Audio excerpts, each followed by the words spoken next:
이 절을 한번 주목해 보시기 바랍니다. 오늘 맥주 감사 주일입니다.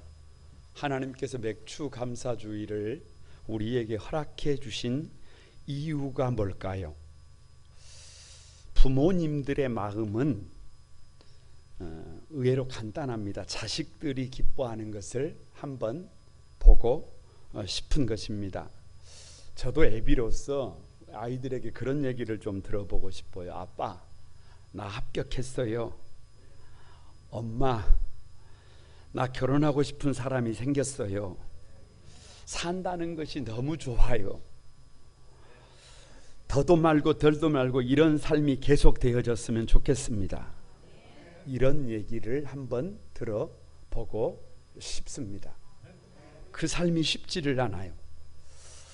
하나님 아버지의 마음도 마찬가지입니다. 하나님의 형상대로 창조된 저와 여러분을 통해서, 저와 여러분의 입술을 통해서 하나님 감사합니다.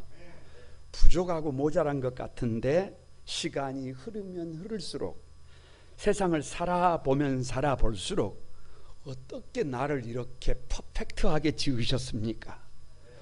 약하고 모자란 것까지도 나를 위한 하나님의 특별한 은혜임을 깨닫게 됩니다.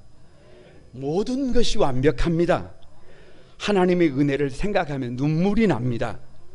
그런 얘기를 한번 들어보고 싶은 줄로 믿습니다. 그것이 우리를 향한 아버지의 마음입니다. 그것이 맥주 감사주의를 허락한 우리 하나님의 마음입니다. 그래서 오늘 설교 제목이 다 같이 잔치하는 삶.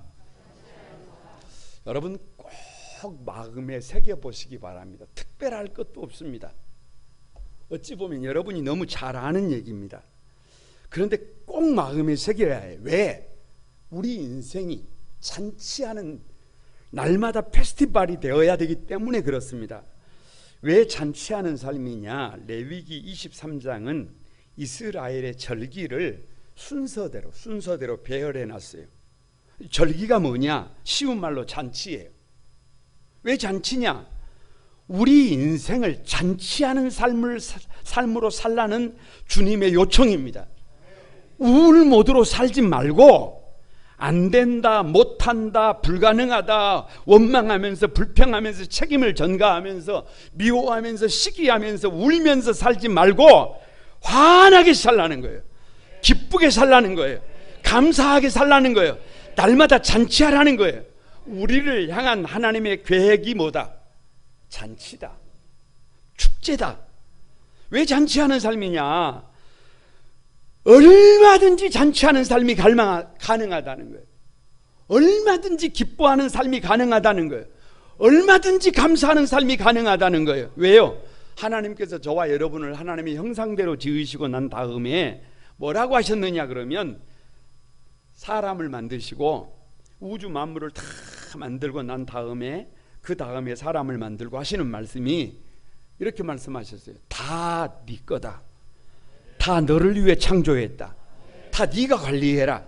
너 하나밖에 없다. 너는 퍼펙트하다. 여러분 감격적입니다. 충분히 잔치할 수 있어요. 얼마든지 기뻐할 수 있어요.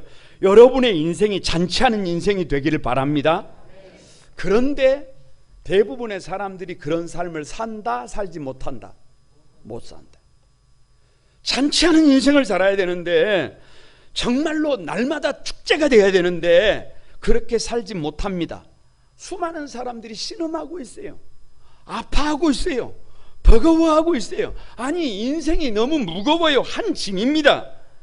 그래서 하나님께서 사랑하는 당신의 백성들을 위하여 안전장치를 해놨어요. 안전장치를. 잔치하는 인생을 위해서 안전장치를 해놨어요. 그게 뭐냐? 절기예요. 절기. 다 같이 요람에서 무덤까지 뭐다? 절기다. 요람에서 무덤까지 절기로 되어 있어요. 하나님께서 당신의 백성들에게 잔치하는 삶을 요청하는 것입니다. 하나님의 애절한 마음이에요. 애절한 마음. 우리 한소망에 사랑하는 성도들이, 우리 다음 세대들이 정말로 잔치하는 모습을 누가 좀 보고 싶어요. 아니 이 부족한 목사가 좀 보고 싶다니까요.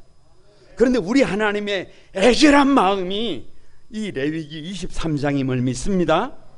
잔치하는 삶을 위한 안전장치가 뭐냐? 첫 번째가 다 같이 주일 성수다. 3절 한번 읽어봅니다. 3절 다 같이 시작. 엿새 동안은 일할 것이요 일곱째 날은 실 안식일이니 성회의 날이라. 너희는 아무 일도 하지 말라. 이는 너희가 거주하는 각처에서 지킬 여호와의 안식일이니라. 꼭 기억해야 합니다. 하나님께서 안식일을 주셨을 때요, 주일을 주셨을 때 우리를 거기에 얽매이려고 하는 게 아니에요. 우리를 힘들게 하려고 하는 게 아니에요.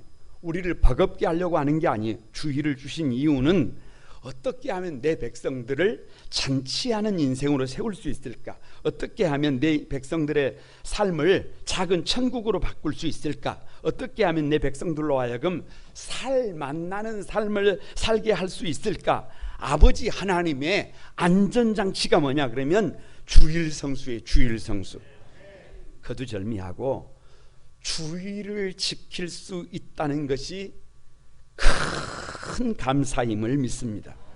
그 주일의 첫 번째 룰이 뭐냐 그러면 쉼이에요. 쉼. 일곱째 날은 쉴 안식일이니에요. 여러분 무슨 말이에요? 쉬라는 거예요. 무슨 말이에요? 모든 세상적인 일에서 손을 어떻게 하라는 거예요? 떼라는 거예요. 이유가 없어요. 이유가 없어요. 수도하라는 거예요. 아니 무슨 성경이 바쁜 세상을 이해하지 못하고 있는 거예요? 할 일이 얼마나 많은데. 아니 주일에는 여러분 주일에는 일에서 손을 떼라니 이것이 말이 돼요? 성경이 세상을 모르는 것 같아요. 하나님께서 세상을 모르고 하시는 말씀 같아요. 하나님께서 세상이 얼마나 전쟁터 같은지를 모르시는 것 같아요. 누가 볼 때, 우리가 생각할 때. 그런데 여러분 하나님이 모르고 하시는 말씀이 아닙니다. 잔치하는 인생이 되려면 반드시 쉼이 필요해요. 반드시 수습해야 해요. 인간은 유한합니다. 쉼 없이 일만 할 수 없어요. 이 쉼이 없이는 문제가 생겨요. 뒤에 가서 아무리 후회해도 방법이 없어요. 그래서 잔치하는 인생의 첫걸음이 뭐냐 그러면 쉼이에요. 쉼. 아무리 열심히 일한다고, 아무리 등골이 으스러지도록 일을 한다고 답이 나오느냐? 답이 나오지 않습니다. 여러분 일만 하고 계십니까? 들으세요. 죽는 일입니다. 할 수 없이 출근하는 경우에도 방법을 찾아서 내 인생의 주일이 성수되도록 해야 해요. 거기서 잔치하는 인생이 시작됩니다. 이것이 성경의 요청이에요. 여러분 미국의 칙펠레라는 기업이 있어요. 창업주가 주일을 선포했어요. 주일을. 그래서 모든 매장에서 주일을 쉬게 했습니다. 그 결과가 뭐냐 그러면 전국에 2,400개 매장이 있는데 일요일에 영업을 하지 않습니다. 연간 12억 달러, 하나로 12조 4천억 원의 손실을 입습니다. 여러분 기업은 이윤을 추구하는 것이에요. 그런데 기업이 그 엄청난 손실을 감당하면서도 왜 주일을 포기하지 않는 것이냐? 그것이 성경의 가르침이기 때문입니다. 그런데 더 놀라운 것이 뭐냐? 그 기업이 가장 빨리 성장하는 기업 중에 하나라는 거예요. 여러분 우리의 생각으로는 이해할 수 없어요. 쉼 없는 일은 그냥 비극이에요. 비극. 이것은 신묘막측한 하나님의 믿음의 비밀임을 여러분 깨닫게 되시기를 바랍니다. 그 주일의 두 번째 룰이 뭐냐 그러면 성회예요. 성회. 일을 그친다고 해서, 손을 뗀다고 해서 여러분 집에서 그냥 자는 게 아니에요. 그냥 여행이나 다니는 것이 아니에요. 하루 종일 뒹굴뒹굴 거리는 것이 아니에요. 내가 하고 싶은 대로 하는 것이 아닙니다. 여러분 쉴 때 그냥 쉬는 게 아니라 다 같이 성회로 모인다. 그 성회로 모일 때에도 아무 곳에서나 성회로 모이는 게 아니에요. 택하신 장소가 있어요. 택하신 장소. 나를 위한 택하신 장소가 있어요. 저와 여러분을 위한 택한 장소는 거룩한 꿈 안소망 교회임을 믿습니다. 요즘 많은 사람들이 교회가 한국 땅에도 수만 개가 있는데 어디에서 예배를 드린들 어떠리요? 라고 합니다. 여러분, 뭘 모르는 소리예요. 나를 택한 장소가 있어요. 나를 위해 택한 장소가 있어요. 신명기 12장을 보면 아무 데서나 예배를 드리는 것이 아니라 나를 위하여 택한 장소가 있어요. 거기서 하나님을 위하여 성회로 모이래요. 내 마음대로 하는 것이 예배가 아니라 하나님이 요청하는 대로 드리는 것이 예배임을 믿습니다. 이것을 모르면 죽을 때까지 방황을 해야 해요. 이것을 모르면 그냥 아무것도 아니에요. 사람이 사람을 사랑할 때에도요, 그냥 사랑하고 싶다고, 저 사람이 좋다고 그냥 아무렇게나 사랑하지 않습니다. 결코 그러면 사람다운 삶을 살 수가 없어요. 택한 사람과만 사랑을 해야 해요. 여러분, 누구랑 사랑을 해야 해요? 배우자와 사랑을 해야 해요. 이것이 무너지면 인생은 한방이에요. 그냥 별것 없어요. 나를 위한 택한 장소에서 선포되는 하나님의 말씀에 귀를 기울여야 함을 믿습니다. 사람이 집에서 밥을 먹는데요, 집밥을 오래 먹다가 보면 여러분, 밥이 맛이 있는 것 같아요? 맛이 없는 것 같아요? 맛이 없는 것 같아요. 그래서 자꾸만 어디 가서 밥을 먹으려고 그래요. 밖에서 밥을 먹으려고 그래요. 그런데 여러분, 밖에 나가서 밥을 계속 먹다가 보면 건강에 이상이 생깁니다. 신앙생활에 이상이 생깁니다. 문제가 생깁니다. 마찬가지입니다. 나의 체질을 알고 나의 약함을 아는 부모님께서 식사를 준비하는 것처럼 여러분의 담임 목사가 여러분을 생각하면서 하나님의 말씀을 묵상하고 또 묵상하면서 지은 말씀을 여러분에게 먹일 때 때로는 맛이 없어도, 때로는 써도 여러분 거절하지 말고 잘 받아 먹으면 여러분의 영혼이 살아나게 될 것을 믿습니다. 여러분이 영혼이 살아나게 되면, 예배가 살아나면 잔치하는 인생이 되게 될 것을 믿습니다. 그래서 히브리서 10장 25절에 모이기를 패하는 어떤 사람들의 습관과 같이 하지 말고. 왜요? 지금도 여러분, 지금도 모이는 일에 문제를 제기하는 사람들이 있다니까요. 모이면 방법이 있고 모이지 않으면 방법이 없습니다. 우리 어린 자녀들을 병원에만 데리고 가려고 생각하지 말고 교회에 모여야 합니다. 학원에만 데리고 가려고 하지 말고 교회에 모여야 합니다. 일만 하려고 하지 말고 교회에 모여야 합니다. 이것이 비밀입니다. 사단은 지금도 당신의 백성들이 공적인 예배에 모이지 못하도록 이런저런 방법과 이런저런, 여러분 어떻게 보면 괴계를 사용합니다. 그래서 수단 방법을 가리지 않고 이 핑계 저 핑계를 대어서 모이지 못하려고 합니다. 그 사단의 관계를 빨리 알아야 합니다. 하나님의 명령이 뭐냐? 3절에도 7절에도 계속해서 반복해서 성회로 모이라는 거예요. 쉬는 것이 그냥 쉬는 것이 아니라 성회로 모이라는 거예요. 하나님의 요청입니다. 우리가 잊지 말아야 할 것이 뭐냐? 하나님께서 성회로 모이기를 요청하신다는 거예요. 우리끼리 모이는 게 아니에요. 우리끼리 여러분 함께하고 있는 게 아니에요. 우리 가운데 하나님께서 함께하고 계심을 믿습니다. 이 거룩한 성일에 우리가 이렇게 모여 있을 수 있다는 것은 기적입니다. 여러분, 이렇게 모일 수 있다는 것보다 더 큰 감사가 별로 없어요. 한 성도님의 간증입니다. 어릴 때 겪었던 일을 이렇게 간증하셨어요. 어릴 때 주일인 줄을 모르고 낚시를 갔습니다. 어머님께서 돌아왔더니 너 어디 갔다 왔느냐라고 하셨어요. 그래서 어머니하고 잡은 고기를 보여줬어요. 그때 어머니가 말씀하셨어요. 오늘이 무슨 날이냐라고 하셨어요.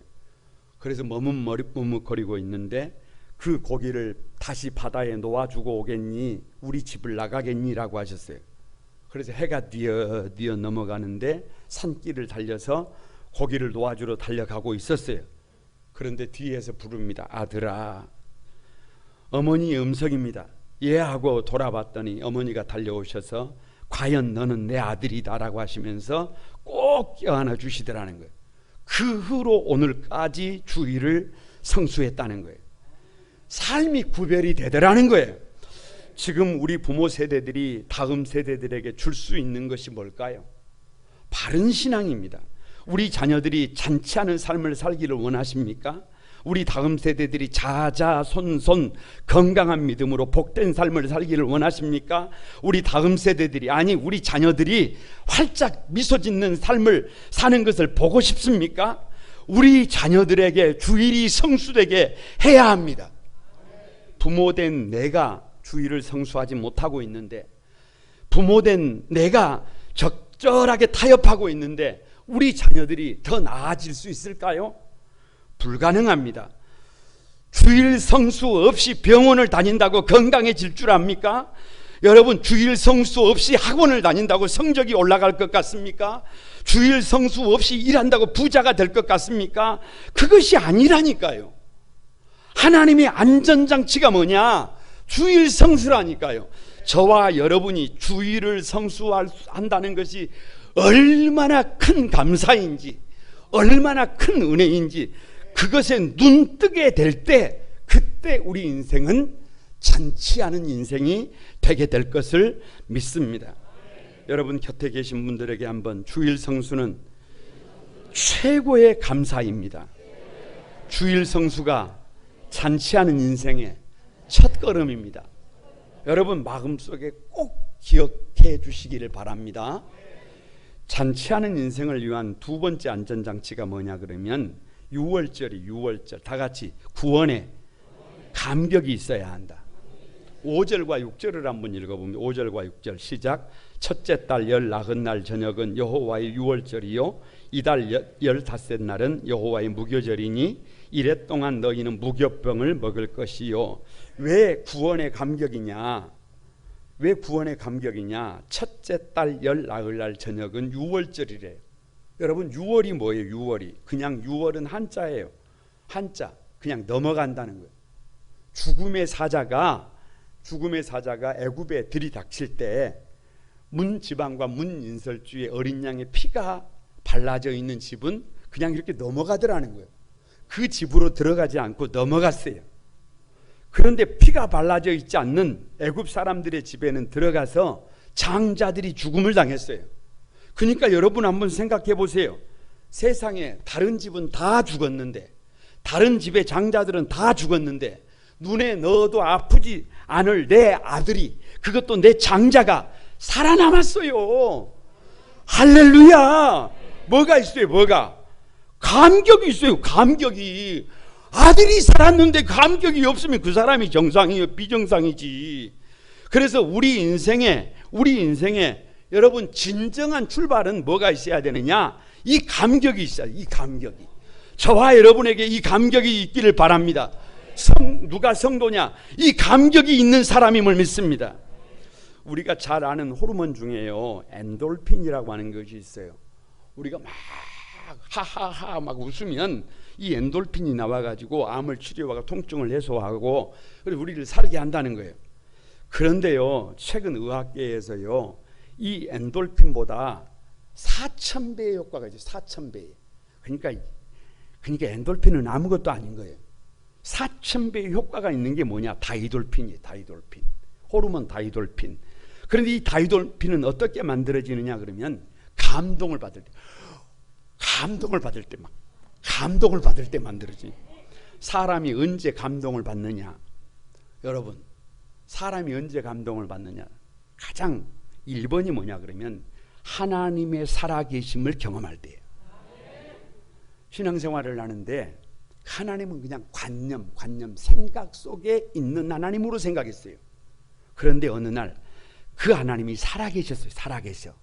나에게 말씀을 하세요. 그리고 나를 고치셨어요. 나에게 찾아오셨어요. 가슴이 벌렁벌렁 거리는 정도가 아니라 그때 표현할 것이 없어요. 미치는 거예요. 여러분, 두 번째 감격이 뭐냐 그러면 그 하나님이 나를 사랑하신대요. 온 우주 만물을 만드신 그 분이 이게 다 네 거래요.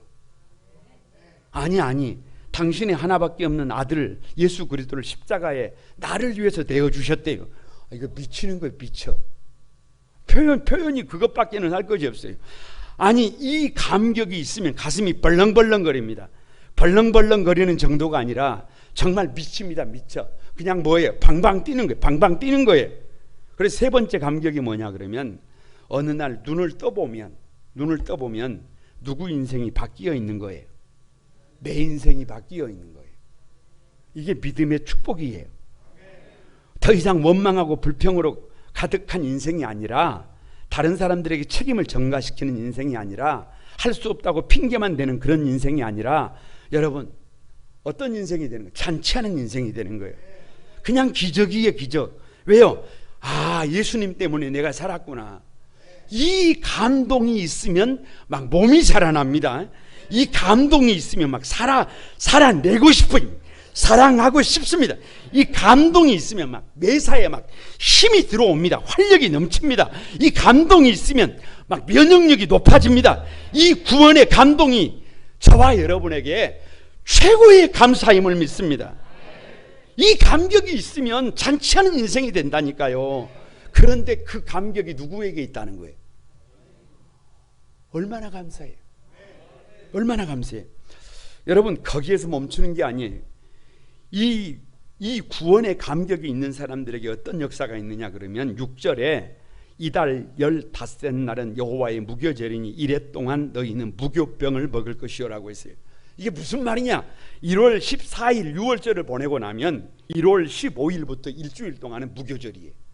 무교절이 뭐냐? 우리 집에 누룩이라고 하는 누룩은 있으면 돼야 안 돼요? 안 돼요. 빵에 누룩이 들어가면 돼야 안 돼요? 안 돼요. 이게 뭐를 의미해요? 뭐를 의미해요?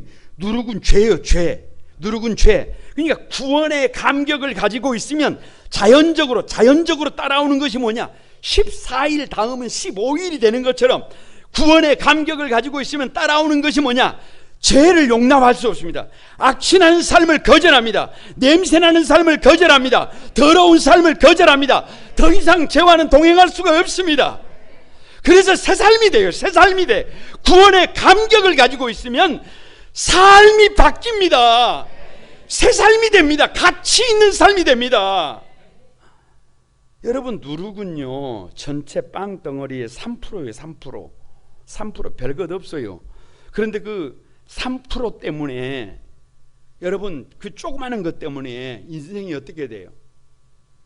그 별것 아닌 것 같은 그 죄 때문에 인간이 고장이 나고 병이 들고 가치가 없게 되고 사람 노릇 못하게 되고 지옥 같은 삶을 사는 거예요.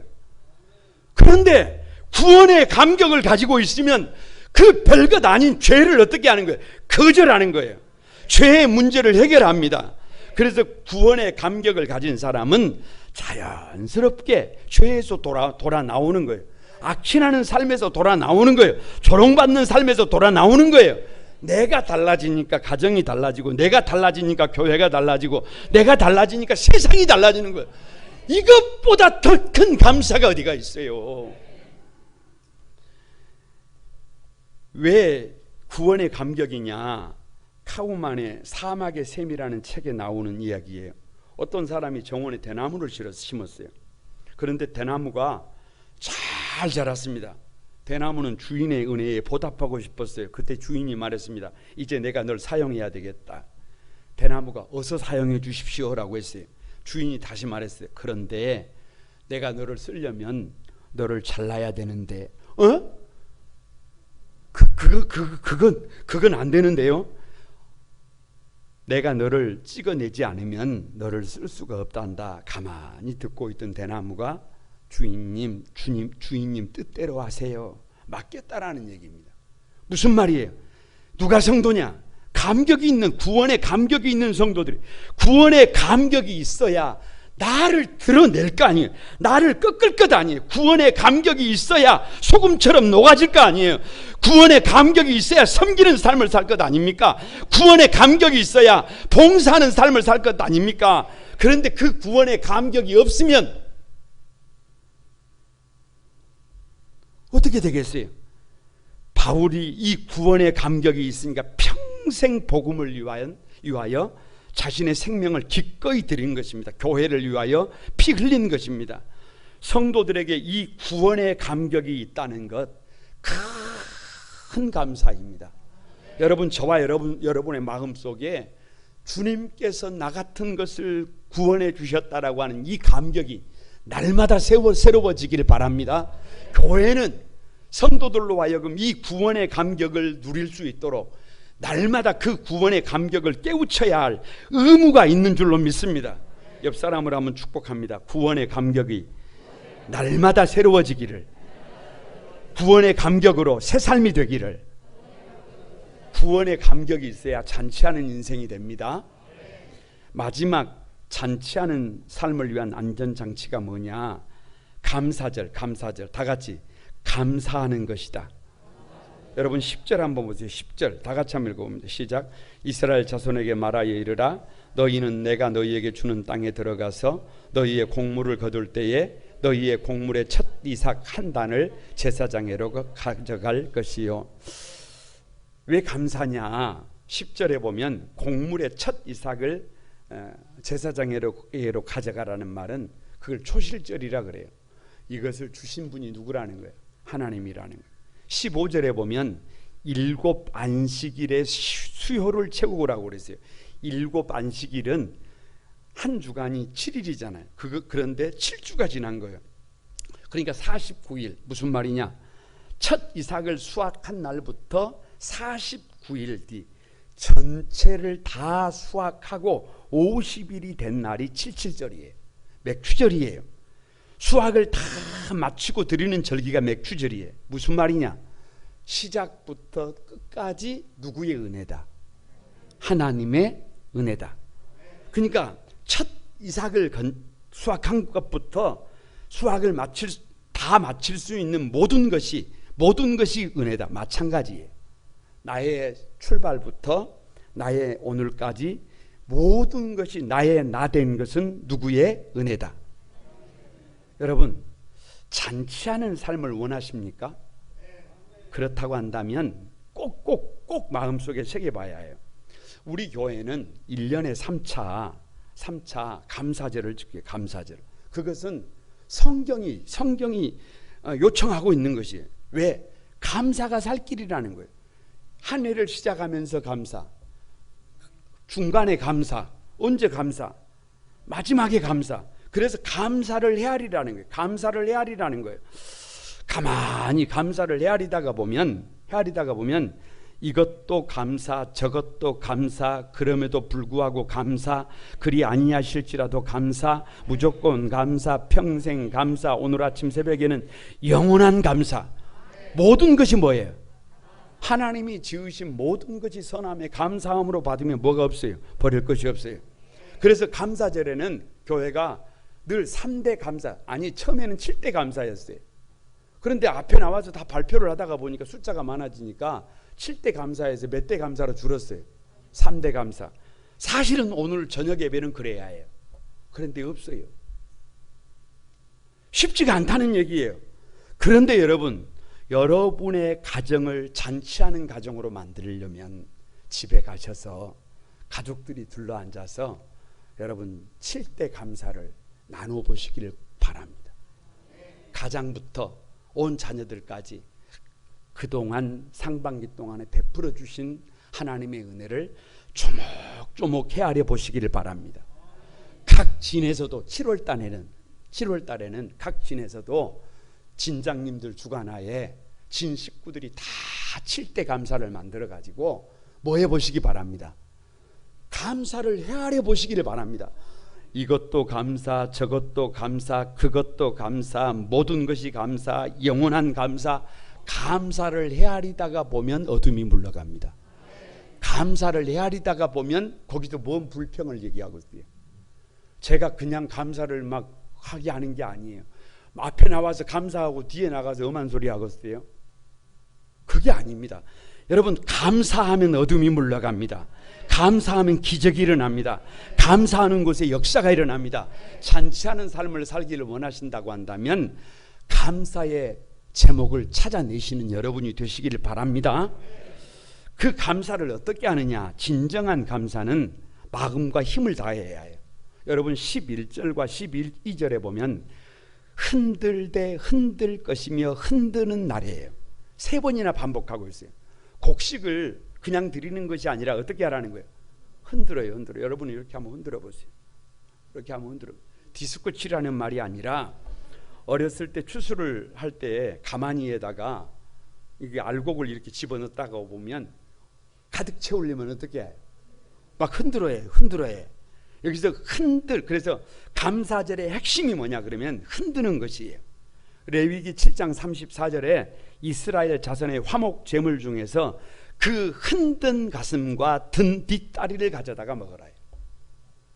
여러분 왜 흔든 가슴이에요? 흔든 가슴이라는 말은 마음을 다한 거예요. 마음이 정성을 다한 것. 든 뒷다리라는 말은 뒷다리가 여러분 힘이잖아요. 힘. 그러니까 힘을 다한 감사. 다시 말하면 감사를 할 때는 다 같이 마음을 다하고 힘을 다하여 그냥 적당히 감사하는 게 그게 아니에요. 그게 감사가 아니에요. 여러분 감사를 할 때는 어떻게 하는 거예요? 힘을 다하는 거예요. 정성을 다하는 거예요. 마음을 다하는 거예요. 그때 감사가 됩니다. 여러분 사실은 한 가정에서 가족들이 같이 살아갈 수 있다는 건 큰 감사예요. 그런데 살다가 보면 가족이 마음에 들지 않을 때도 있어요. 여러분 가족들의 잘못을 7가지를 적어놓고 하나씩 읽어줘 보세요. 그 사람이 바뀌는지. 죽을 때까지 안 바뀝니다. 그런데 바꾸는 방법이 있어요. 반대로 그 사람의 감사의 제목을 7가지를 세워놓고 시간이 있을 때마다 읽어주세요. 그러면 그 사람이 바뀌게 될 것을 믿습니다. 다 살 길이 여러분 나오게 될 것을 믿습니다.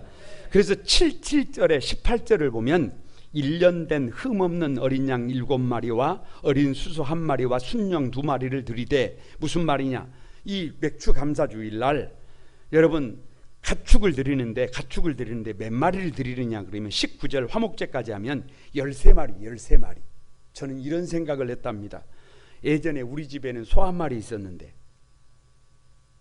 소 1마리가 제산 목록 1호인데 맥주 감사절을 드리고 나면 우리 집은 어찌 되는 거예요? 아니 소 1마리밖에 없는데 13마리를 드리고 나면 이게 문제가 되잖아요. 이게 무슨 말이에요 여러분? 이게 무슨 말이냐? 감사는 말로 하는 것이 아니라 최선을 다해서 마음과 정성을 다해서 감사할 때 그 감사가 우리의 인생을 바뀐다.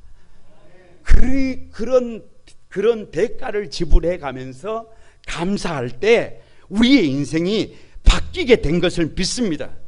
감사절을 가만히 지내면서 어떤 가정들이 잔치하는 가정이 될지 눈에 보이겠어요? 안 보이겠어요? 보입니다. 가만히 마음을 다하고 정성을 다해서 감사하는 가정들을 하나님께서 회복시키게 될 것을 믿습니다. 왜 감사냐? 22절을 여러분 한번 보세요. 22절.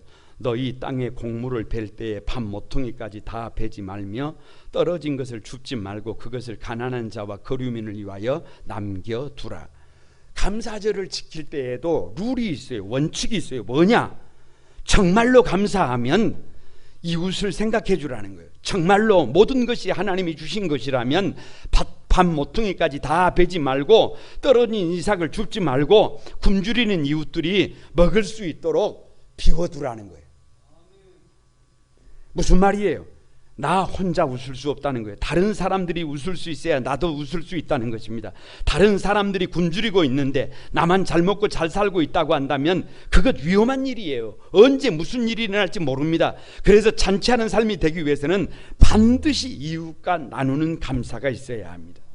여러분 우리 교회가 참 부족하지만 3대 감사절을 구별하는 이유가 여기 있어요. 헌금의 몇 프로를 구제와 선교에 돌리고 있지만 맥주 감사주일은 여러분 외국에 굶주리는 어린아이들을 위하여 구별합니다.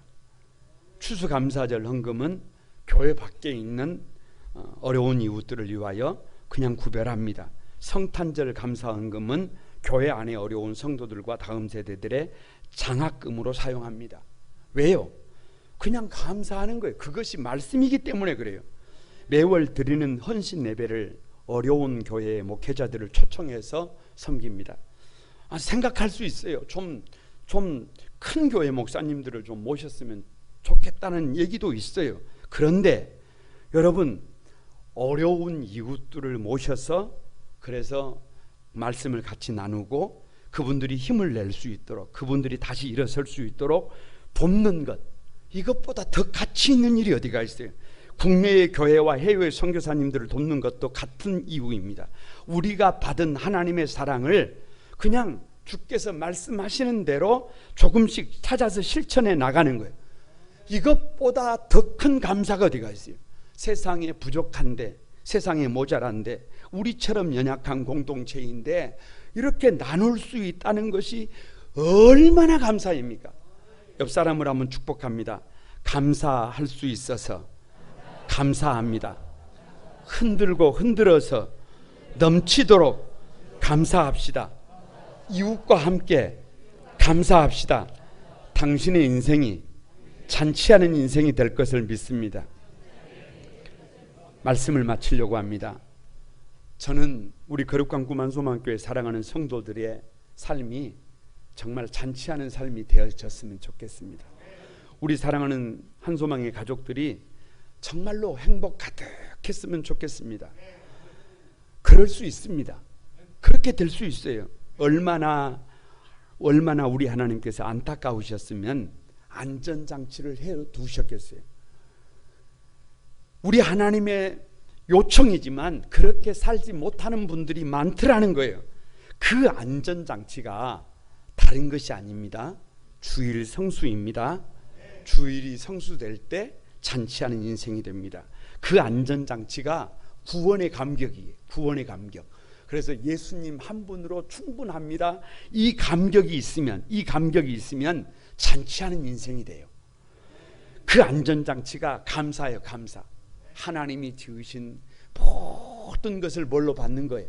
감사로 받는 거예요. 여러분, 그러면 내가 잔치하는 인생이 되고, 우리 가정이 잔치하는 가정이 되고, 우리 교회가 잔치하는 교회가 되게 될 것을 믿습니다. 우리 교회가 속한 이 여수가 속한 이 민족이 여러분 잔치하는 도시와 민족이 되게 될 것을 믿습니다. 그 주인공들이 여러분이 되시기를 축복합니다. 우리 같이 한번 찬양하면서 기도하겠습니다.